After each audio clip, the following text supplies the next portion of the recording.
भाई ए आई भाई MCP server के बारे में तो जान लो। मतलब एमसीपी सर्वर मतलब एक ऐसी पावरफुल चीज़ है ना भाई, तुम्हें अभी दिखाता हूँ मैं क्या होता है। एमसीपी सर्वर के बारे में थोड़ा बताता हूँ पहले। एमसीपी सर्वर एक ऐसा मतलब स्टैंडर्ड है जो हमारे एआई चैटबॉट वगैरह को एक ऐसा एक्सटर्नल एक्सेस देता है हमारी चीज़ों का। जैसे हमारा AWS अकाउंट है, रनपोड अकाउंट है, गूगल सीट वगैरह वगैरह कोई भी अकाउंट है, हम उसको अपने एआई के साथ कनेक्ट कर सकते हैं। वो एक स्टैंडर्ड है एमसीबी सर्वर, जिससे हम एक प्लगइन मतलब जैसे एक यूएसबी होती है। ऐसे अब मेरा ईयरफोन है, ईयरफोन ये डायरेक्ट मेरा लग नहीं सकता क्योंकि मेरे पास पोर्ट नहीं है। तो इसके लिए कनेक्टर है, तो कनेक्टर के थ्रू अब ये लगेगा। अभी मैं अपने ईयरफोन मतलब अपने फ़ोन के साथ कनेक्ट कर सकता हूँ। तो इस तरीके से एमसीबी सर्वर का भी केस है कि हम अपनी प्राइवेट चीज़ों को एमसीबी सर्वर के साथ कनेक्ट कर सकते हैं। जैसे कि ईडब्ल्यूएस अकाउंट हो गया और रनपोड अकाउंट हो गया, गूगल सीट होगी, मैंने इन सबको एक अपने एमसीबी सर्वर बनाया लोकल में और उसके साथ कनेक्ट कर लिया। ठीक है, अब मैं दिखाता हूँ आप लोगों को इसकी पावर के बारे में। यहाँ पे मैंने देखो मैंने कर्सर रेडी कर रखा है अपना। सारा चीज़ सब चीज़ सेटअप ऑलरेडी है। और कैसे सेटअप करते हो वो यूट्यूब वगैरह पे चैट जीपीटी से पूछ के आप देख सकते हो, कर सकते हो, बिल्कुल ईजी है। एमसीबी सर्वर के जितने कोड है सब मतलब ऑफिशियल लेवल पे सब सब लोगों ने रिलीज कर रखा है गिटहब वगैरह पे। तो यहाँ पे दिखाता हूँ मैं। तो मैं बोलता हूँ कि मेरे मेरे रन पॉड पे मैं बोलता हूँ यहाँ पे मेरे रन पॉड में जितनी भी सर्विसेज सर्विसेज हैं, उनको उनको लिस्ट कर दे टीएक्सटी में एंड मेरी गूगल सीट अपडेट कर दे। ठीक है, सिंपल। और मैं सेम चीज़ बोलता हूँ AWS अकाउंट के लिए, सेम चीज़ मेरे AWS अकाउंट के लिए भी कर दो। एंड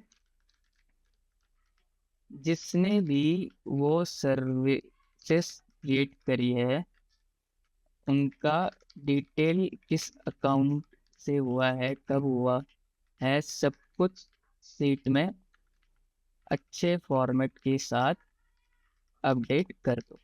सिंपल, मैंने ये लिख दिया। एंड अब मैं इस प्रॉम्प्ट को रन कर देता हूँ और देखो अब होता है क्या इसके आगे।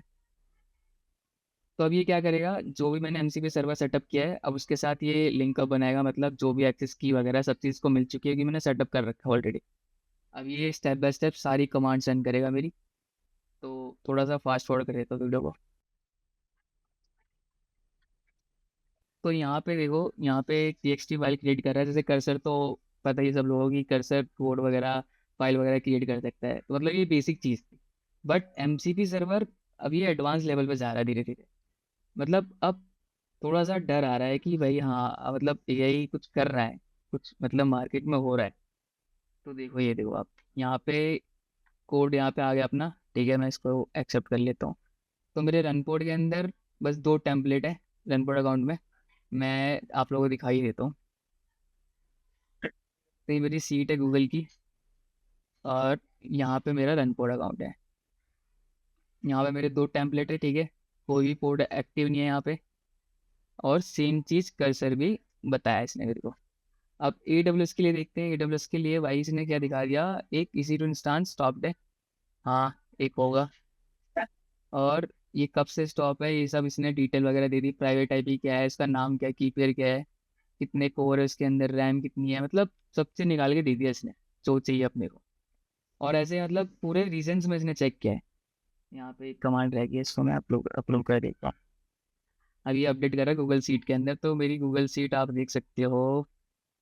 यहाँ पे मेरी गूगल सीट होगी। यहाँ पे तीन सीट बन गई यहाँ पे, समरी, रिसोर्स, रन पोर्ट। अब देखना इसके अंदर डेटा आएगा। तो यहाँ पे भी चल रहा है अभी काम, वेट करते हैं। और तब तक देखते हैं मेरा AWS अकाउंट, इसके अंदर मेरा टोटल कॉस्ट कितना 0.92 USD बनता है। ठीक है अभी तक का, और आवरली रेट ये चल रहा है इसका T2 टेक्सला से। यहाँ पे इसने शायद अपडेट कर दिया है। हाँ, आगे गूगल सीट का कर रहे थे, गूगल सीट देखते हैं एक बार। तो भाई देख सकते हो बूम, यहाँ पे मतलब समरी डैशबोर्ड बना रखा है इसे। और यहाँ पे अब AWS का चल रहा है तो AWS का भी आता ही होगा, बस देखते हैं। थोड़ा ही भाई, इतना टाइम तो लगता है यार, अगर इंसान करेगा उसको भी आधा घंटा लग जाएगा कम से कम, क्योंकि इतने सारे रीजन है उसको बारी बारी चेक करेगा क्या रिसोर्स है या वो किसने क्रिएट किया ये सब पता कराना। मतलब यार थोड़ा लगता है टाइम यार, थोड़ा वेट करो। तो यहाँ पे आप देख सकते हो रिसोर्स सेट। यहाँ पे मेरा एक डोकर नाम से इंस्टांस था, इसकी इंस्टेंस आईडी है, और इसकी T3 2x लार्ज है, 8 GB रैम, 32 GB रैम और 8 CPU, सॉरी। और स्टॉप स्टेटस, स्टेटस देखो कितना बढ़िया लिख रखा है। AP South 1 के अंदर है रीजन इसका।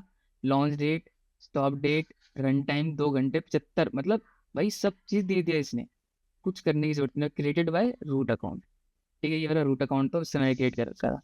और जितनी की मतलब वो रिसोर्सेज है सारे आप लोगों को यहाँ पे दिख जाएंगे, अगर जो भी मैंने क्रिएट कर रखे हैं अपने पूरे ग्लोबल EWS अकाउंट के अंदर, जैसे EC2 इंस्टांस, EFS वगैरह वगैरह, कुछ भी EMI वगैरह कुछ भी, सब चीज़ करवा सकता हूँ। और किसी एक EMI आईडी वगैरह या फिर किसी चीज़ को टैग करवाना है या डिलीट करवाना है तो मैं इजी करवा सकता हूँ, बस एक प्रॉम्प्ट देके यहाँ पे। तो मैं एग्जांपल देता हूँ। चलो अभी तो ये चल रहा है, वेरिफिकेशन चल रहा है इसका। तो लो ये यहाँ पे हो चुका है कंप्लीट।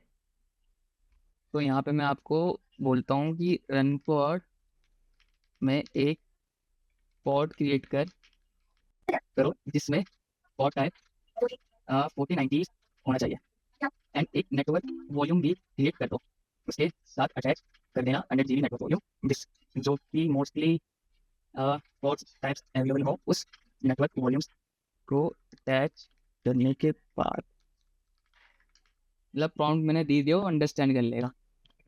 और मैंने मतलब मैं मोस्टली प्रॉम्प्ट पिछले 1 डेढ़ महीने से मैं इंग्लिश में ही लिखता हूँ, मतलब इंग्लिश का ज़्यादा यूज़ नहीं करता, करना चाहिए बट मैं करता नहीं हूँ कि मैं अच्छे से इसको एक्सप्लेन कर लेता हूँ और उससे बातचीत कर लेता हूँ, तो इंटरेक्शन थोड़ा अच्छा हो जाता है और जो अंडरस्टैंडिंग हो जाती है हम दोनों के बीच में, समझ रहे हो ना। तो वही है, ChatGPT वगैरह की अंडरस्टैंडिंग हो गया बट। तो यहाँ पे दिखाता हूँ मैं अपना रनपोड अकाउंट। यहाँ पे मेरे पास कुछ भी नहीं है फिलहाल, ठीक है, कोई भी पॉड नहीं है, कोई भी स्टोरेज नहीं है मेरे पे, ठीक है। और अब देखते हैं हम यहाँ पे क्या चल रहा है।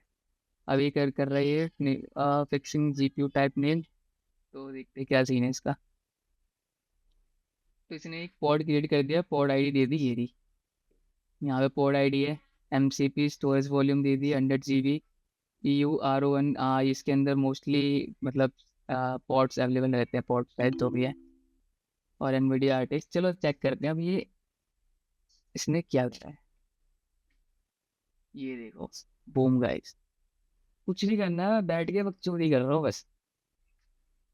और यहाँ पे टेम्पलेट में आगे, टेम्पलेट में कुछ नहीं है, स्टोरेज में आगे देख सकते हो, ये देखो 100 GB स्टोरेज। अब मैं इसको बोलता हूँ कि भाई इतने बना तो दिया, अब इसको डिलीट मार चल।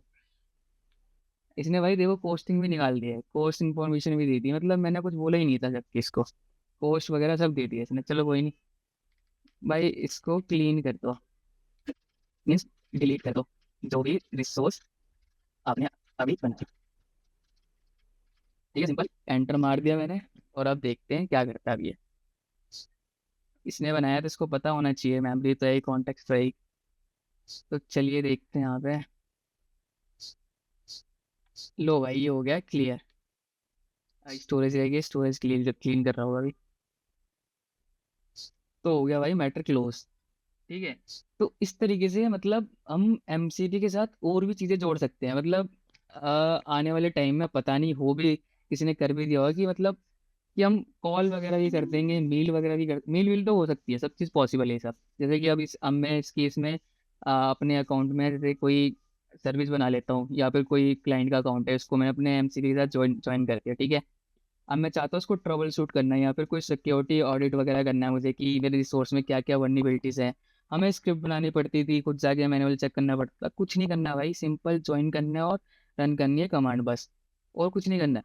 तुम्हारा काम ये खुद करके देगा, सिक्योरिटी ऑडिट की रिपोर्ट वगैरह सब चीज़ एक्सेल शीट गूगल फॉर्मेट में, जो भी तुम्हें डॉक्यूमेंट बनाना है वो बना के रेडी करके दे देगा आपको, कुछ नहीं करना। तो मतलब टेक के साथ अपडेट रहना है, AI का यूज़ करते रहना है, सिंपल, डरना नहीं है, नहीं तो फिर खत्म हो जाएगा सब चीज़। तो चलिए, वीडियो अच्छा लगा तो भाई फॉलो वॉलो कर लेना, ठीक है। मैं ऐसे रेगुलर तो बनाता नहीं हूँ, बढ़िया बढ़िया ऐसे टॉपिक कुछ मिल जाएगा तो बता दूंगा। तो बस इतना ही था, मिलते हैं अगली वीडियो में, बाय बाय टाटा।